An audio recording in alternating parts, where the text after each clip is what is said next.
Blimey. It says here some bloke in America has got 24 kids to 10 different wives. That's enough for 2 football teams, that. I wouldn't mind the 10 wives, but the 24 kids must be costing him a flaming fortune. You don't actually believe all that rubbish, do you? It's in the paper, innit? So it must be true. I don't know what you read that daft rag for, any road. You want to get a life of your own and stop being vicarious. You what? Vicarious. It means reading about other folks' lives because you're too sad to have one yourself. Oh, aye, where did you learn a word like that? I read it in a magazine. Oh, is that the bit in between how to bag your bloke or how to lose your fella? One piddling article in a kid's mag, she thinks she's flaming Jackie Collins. Yeah, well, you won't be saying that when I'm a famous war correspondent. You'd be tapping me for money and I'll tell you to get lost. Anyway, they should have had my second article by now, so that'll be 2 I've had in. Oh, aye, what have you called this one? My life as a war correspondent in Weatherfield, England. No, actually, it's called Sad Middle-Aged Nerds with No Lives. It's based on you. Oi, you watch your lip. I'm not middle-aged. Give it a rest, you two. Yeah. There's one for you here, Toyah and all. That as likely as not, the contract for your first book, Toyah, love. See, it's for only 16. You must have got my second article. Hey, there's a postcard here from your sister Josie. We're in Morocco. You aren't. Ha ha. Love Josie. Hey, Josie, eh? Always good for a laugh. Oh, aye. Proper comedian, you're Josie. Hey, Toyah, love, what's wrong? Mind your own business. Oi, don't touch your mother like that. Oh, bug off!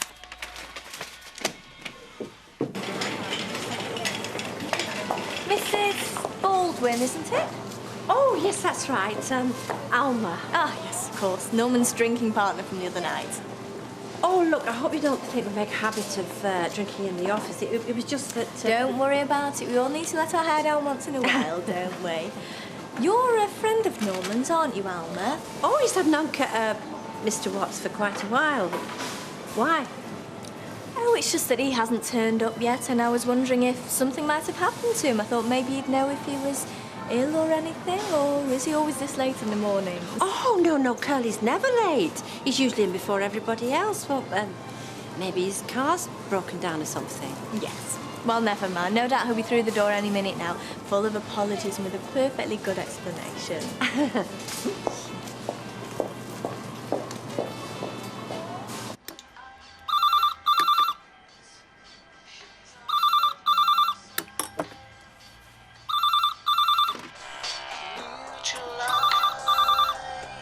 There we are, and good luck to you too. Right, well that's the last of the good luck with your driving test cards sold. Would you like me to order some more? Hey? I say we're out of the good luck card. Should I get onto the wholesaler and order another batch? Why don't you do that? How many should I get? 2 dozen? 3 dozen? Well, which? Sorry? No, I mean, how many should I order? 2 dozen or 3 dozen? Well, whatever you think. Well, no rush really, is there? Not exactly snowed under with requests for good luck cards, are we? Or anything else this morning, come to that. No visit from Alec, checking up on us all? No. Actually, come to think of it, not seen much of Alec these last few days. Yes, well, things are a little bit awkward between me and Alec at the moment. Wow. You're probably better off without Alec watching over you while you're trying to get better. I mean, he does have a tendency to take over a bit, doesn't he? Alec was helping me, Ken. Not taking over, as you put it. Sorry, none of my business. And you'll find there's plenty of good luck cards over there, if you'd only take the trouble to look. Hi, Kev. Not disturbing you, am I? No, you're all right. Just thought I'd pop round to see if we're any closer to getting that deal through. Just waiting for Sally to sign the document on the loan, and then the money will all be yours. Right. I hear she's got a new job. You heard right. Well, I never had you down as a new man, Kevin. I mean, most men would freak out at the prospect of the wives spending every evening selling slinky camisoles. Maybe I misjudged you. Maybe you did, eh? Kevin, I was only joking. No, you wasn't, Natalie. What did you have me down for? A narky little husband who likes being in control? Only happy when he's got his little wife under his thumb? All right, I'm sorry. Oh, you're all right, it's me. You just got me at a bad moment. Problems at home? Could say that. Well, I would kill for a cup of coffee, so if you want to chat about it. Yeah, OK.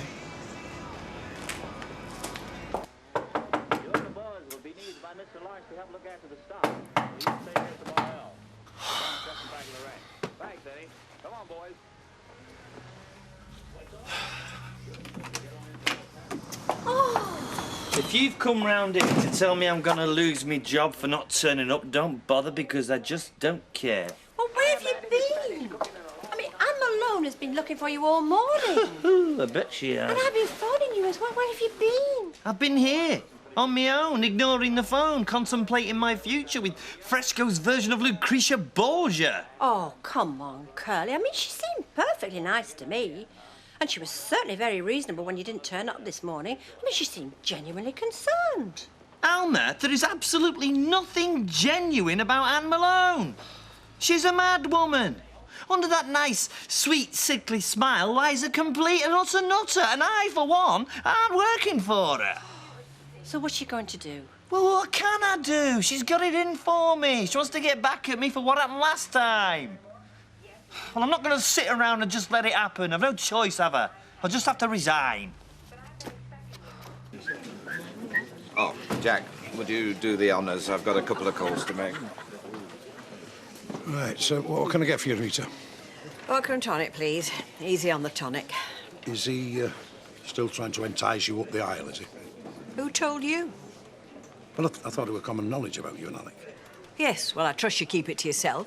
Because I don't particularly enjoy having my private affairs discussed over this bar by the world and his wife. Look, if he's making you so miserable, why don't you swallow your pride and accept his offer? I mean, all right, he's no oil painting, but he does assure me that his doings, his parts, are in working order. One more crack about me and Alec, and I'll take my custom elsewhere. Permanently. Is that clear? Maybe she's having boyfriend trouble. Tyre, how can she be having boyfriend trouble when she hasn't got one? She might have. I had loads at her age. Yeah, but Jan, you were a right... All right, what? A right good looker, Jan. That's what you was. Whereas Tyre? What's wrong with our Toya? Nothing, but... But what? Well, she's got a great personality. And she's good at writing and everything. Hey, any road, if she has got a boyfriend, it better not be that E-code with a bony head. He's far too old for her. I don't want her learning things she's too young to learn yet. Oh, Les, she's 16. Have you seen them magazines she reads? She knows all about that stuff already. No. Tyre. Blimey. Well, surely it can come to some other sort of arrangement, short of having to resign. What, and spending the whole time looking over my shoulder waiting for her to pounce? No, thank you. That's no way to live your life. I'd go mad. Well, can you try talking to her? I mean, she seemed very approachable to me. Alma, would you work for someone who tried to get you sacked for sexual harassment when in fact it was them that was doing the harassment? Well, no, but Exactly. There isn't an option. I'm not working for her. End of story. End of career. Oh, well, I suppose I'd better start getting back. We don't want Anne to think we all go AWOL just when we feel like it. Oh, well, thanks for calling. I'll let myself out. Right.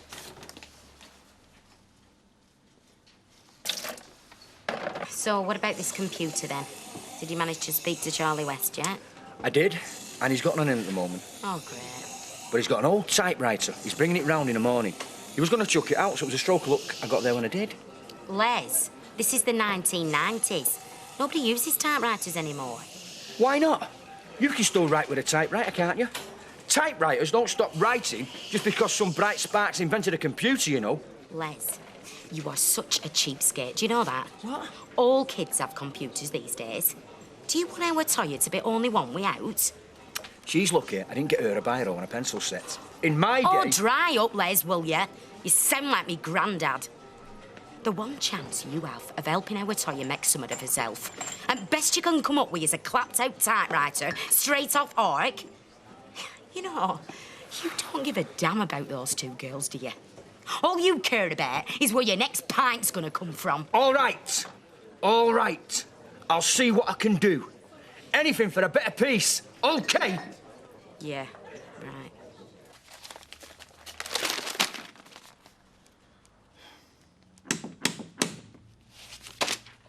What now?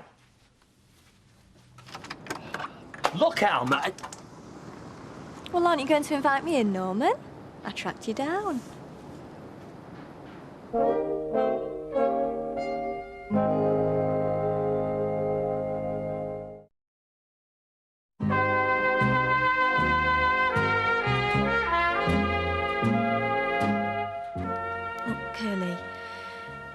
this isn't easy for me either. Ever since Al Fresco told me we were taking over Furman's, I've been dreading bumping into you again. That makes two of us. I'm sure. And I know I don't deserve any sympathy. Sympathy? Please, Curly, let me finish. This isn't easy for me. Look, I know what I did to you was terrible. I've spent the last year feeling so guilty about it. But it was a difficult time in my life, you know, after Andy and everything. I wasn't very stable. You can say that again. What I want to say is I'm really sorry for all the trouble that I caused you. And, well, that wasn't the real me. I'm truly sorry, Curly. And I've changed. I want us to be able to work together. What do you say? What do I say? I would rather stick a red-hot poker in my eye than work under the same roof as you.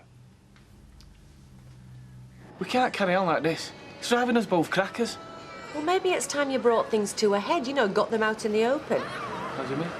Well, if she's trying to goad you into leaving her, then call her bluff. Hey. Look, I don't think she wants to leave you, and I don't think she wants you to leave her, but maybe if you said you were going, then she'll have to decide what she wants once and for all. Threaten to leave her, you mean? Offer to leave her, if that's what she wants. I couldn't do that. She might just say, yeah, go. Well, isn't that better than carrying on the way you are, eh? And staying together just for the sake of the kids?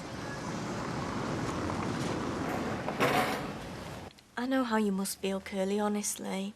And I don't blame you for not wanting to give me another chance. But I couldn't bear it if you walked out on a good job because of something I've done. I feel guilty enough about what's happened as it is without that on my conscience. Oh, I see. That's what all this is about. Salving your guilty conscience. No, Curly, that isn't what I meant.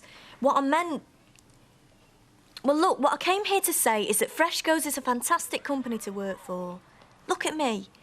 Look at how far I've come since I left Furman's a year ago. You're a manager already. Who knows where you might be in a year's time?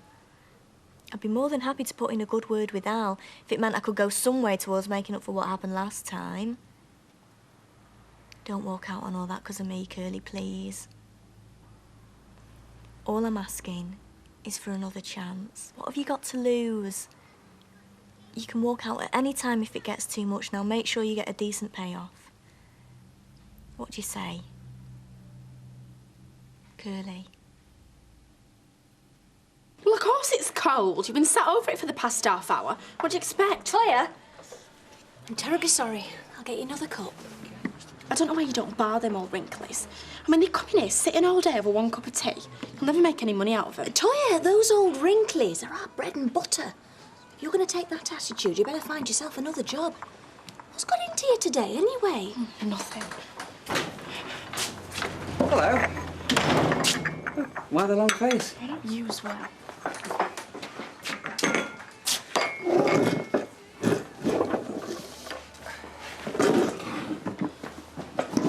You don't think I'm crap at writing, do you?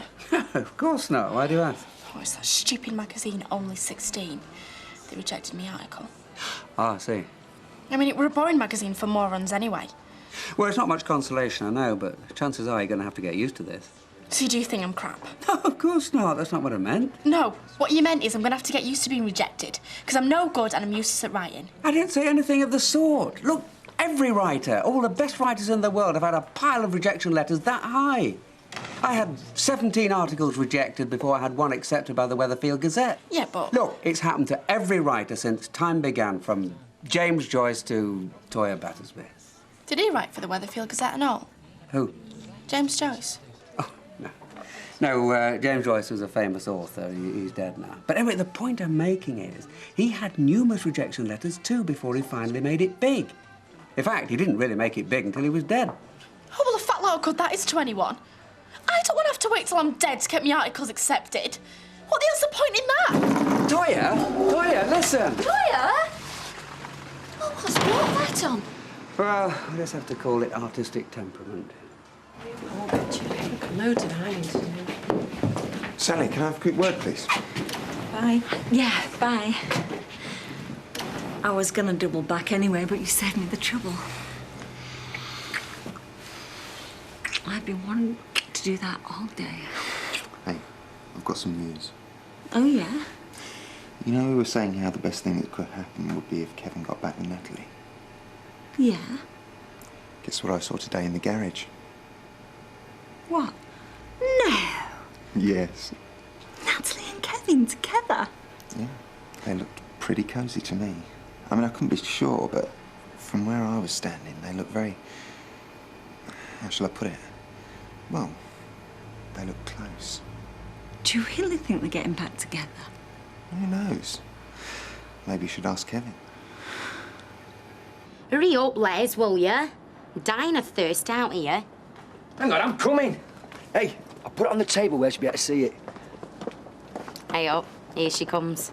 Go and get it, we'll give it to her now. Hey, Toya, close your eyes. Les has got a right surprise for you. I'm not in the mood. Hey, you'll be in the mood for this. Won't you, Les? Yeah. Ta-da! What do you think, eh? Isn't it a beauty?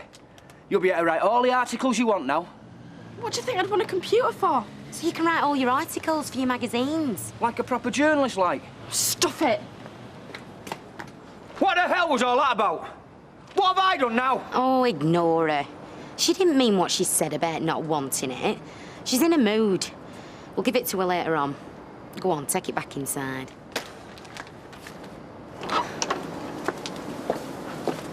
Look, at least think about what I've said. It would mean a great deal to me if we could get along together. Maybe you could even come round for dinner with me and Simon one night. Simon? Sorry. Simon's the man I'm seeing. Well, more than seeing, I suppose. We've been together nearly a year now. I've just moved in with him. We're thinking of having a baby, actually.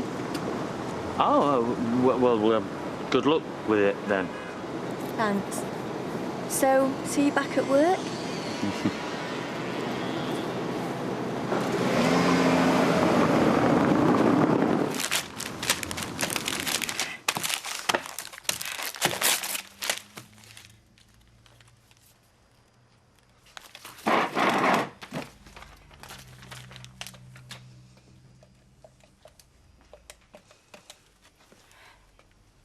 Please, please. Hi, this is the National Animal Freedom Front. We've planted a bomb in the offices of Only 16 magazine. Formby Towers, 7 Formby Street, London, EC197BA. It's going to go off in 20 minutes, so you better evacuate the building. Because, well, they did an article on cosmetics that were tested on animals. Well, are you going to evacuate the building or just stand around yabbering all day?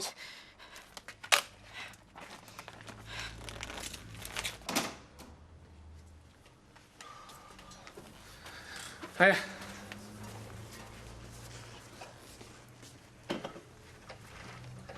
everything all right? Yeah. Why shouldn't it be? You just seem a little bit... A little bit what? Nothing. Got a good day at work? Yeah, OK. Bit quiet. No interest in visitors, then? What are you getting at, Sal? Natalie pop in for a friendly little chat, did she? Let's not start all that again, eh? There's no point denying it, Kevin. You were seen. Oh, yeah? By who? Well, I hardly think that's relevant, do you? OK. We was talking. But that's all we was doing, Sal, talking. Oh, yeah? What were you talking about? You and me, if you must know. About how I can't seem to put foot right in your eyes anymore. Well, it's nice to see you getting a sympathetic shoulder from good old Natalie. Oh, don't be daft. I'm not being. Doesn't that tell you something about us? Eh? Well, you were the one that said it. That you can't talk to me, but you can talk to her. Doesn't that tell you something? What you on about? Why don't you just come out with it and admit it? You'd be better off with her. Sally, don't be daft. The whole point of what I was saying to Natalie was how I want you and me to sort things out. Yeah, well, have you ever thought that as long as you'd rather be with Natalie, there's nothing more for me to say? Sally, I keep telling you, I don't want to be with Natalie. I want to be with you. How many more times do I have to tell you that?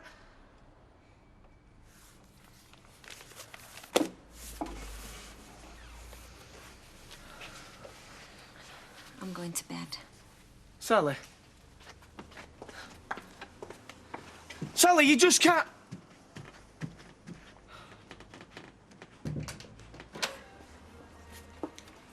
I don't suppose there's any chance of you rousing yourself and giving us hand. It's evening out there. I'll be through in a minute, Vera. I'm just fancying a little breather. Breather? You've hardly done out all week. You've been over at that cabin moping after that Rita Sullivan all the time. I beg your pardon. I've not been moping over anyone. Well, you could have fooled me. Oh, well, that wouldn't require much effort. Look, I haven't time to stand here arguing with you. I've got a bar to run, and that includes you. It's not mine and Jack's fault if you show yourself up, courting at your age. Unless I'm very much mistaken, Vera, as a partner in this business and not one of your employees, I will work when and if I choose. Now, if you'll excuse me, I'm on my break. And where do you think you're going now? Somewhere where I can get a bit of peace and quiet for a change. Perhaps I'll try the middle of the M6. Alec, Vera, I am up to there. Do you know, I've had it with him. Who? Gilroy. Not surprised Rita Sullivan told him to get stuffed. But I'll tell you this, Jack, there's no way I pay him in good wages to go gallivanting, I tell you that for note. Hey, there she is. In a better humour now, are you? Look, love, I paid over 100 quid for that computer. And I know it's not top of the range, like, but like I said, we all have to start somewhere. And as soon as you bunged out a couple of articles for that magazine, well, you'll be able to afford a better one. So what do you say? Yeah, cheers. Good, lass. I told you she'd see sense Janice loved, didn't I? Aye, you did that. See, he might be a good-for-nothing layabout most of the time. But I'll say one thing for him. He has faith in you. We both do. Yeah, well, I wouldn't hold your breath. Oh, rubbish. You're going to be a great writer. We'll see your name in lights one day. Won't we, Les? Will we? Oh, yeah, yeah. Are you too drunk or something? Give over.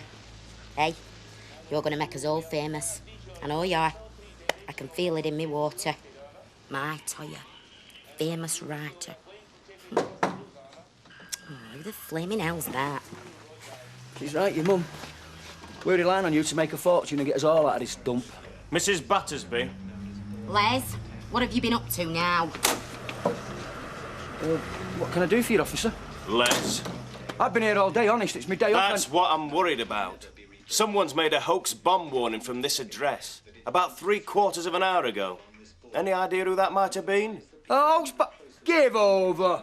We've been in the pub, me and our Janice. There's been no one here. Except